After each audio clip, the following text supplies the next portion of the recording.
السلام علیکم ورحمت الله تعالی وبرکاته. حامد او مسلم وبعد. یو محترم ورور پوښتنه کړې ده چې یاره زمونږ د هارډویر دکان دی.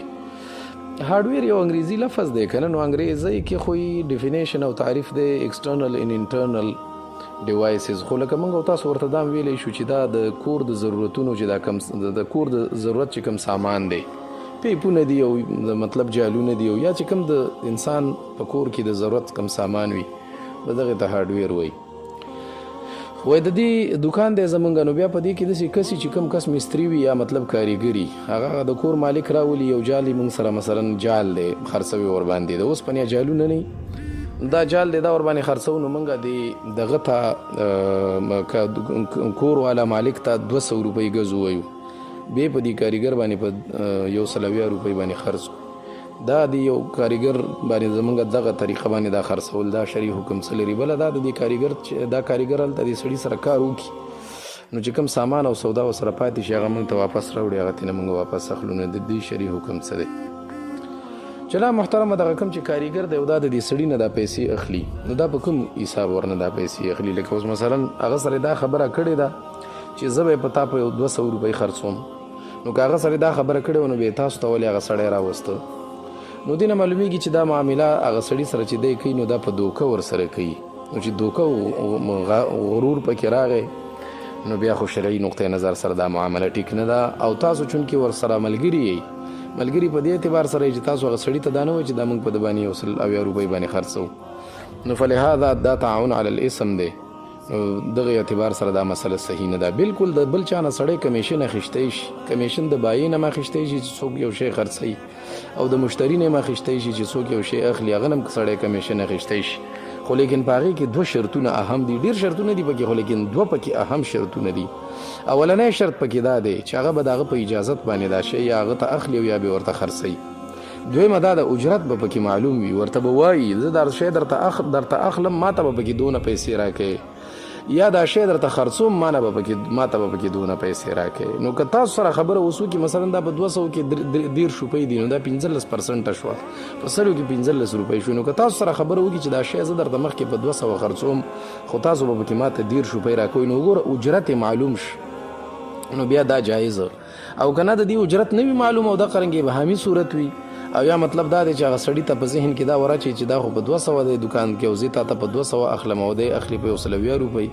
نو دا خو بیا هغه مسلمان سره دوکه ده. او چې تاسو ته دا معلومات هم کېږي چې دا په دغه طریقه باندې دا کار کوي، نو تاسو ورسره بیا معین یې، د ده په دې جرم کې تاسو ورسره اعانت او ملګرتیا کوئ او دا شرعي ناروا ده، نو فلهذا په ده باندې دا تاسو خرڅول دا شرعي ټیک نه دي.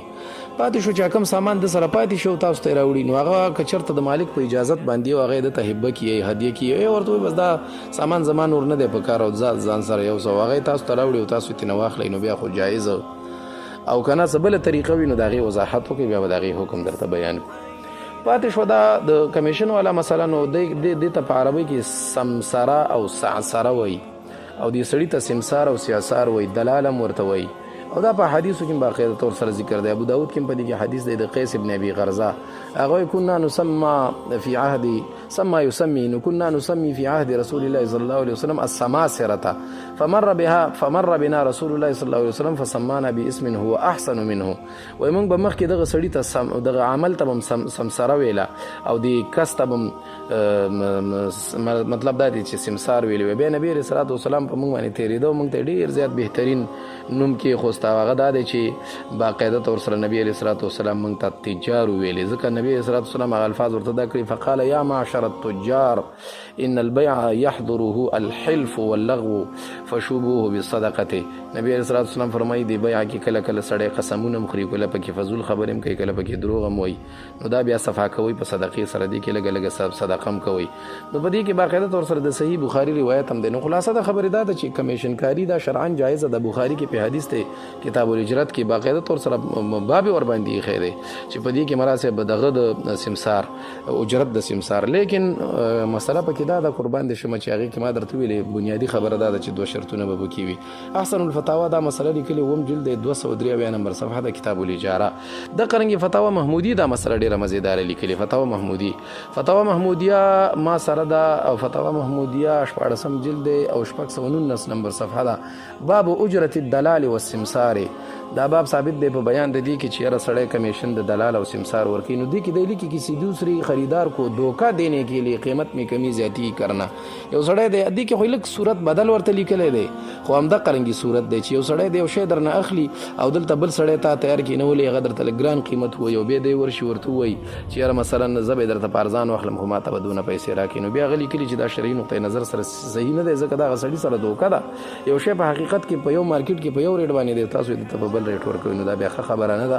د قرنګي فتاوا شامي کې په دې باندې بحث شوی فتاوا شامي کتاب البیوع د غاټ مطلب یې پیښی مطلب اجرت السمسار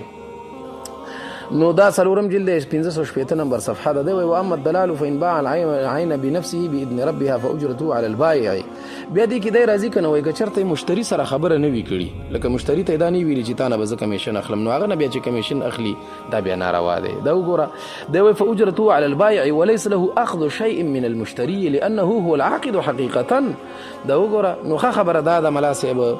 چې دغه رنګ معامله ونشي د اسانه طریقه دا ده لکه تاسو تم چې جایز وي او د تم جایز وي دا غي اسانه طریقه دا ده تاسو سره د خبره وکي چې ما ته په کې 10% 10% 15%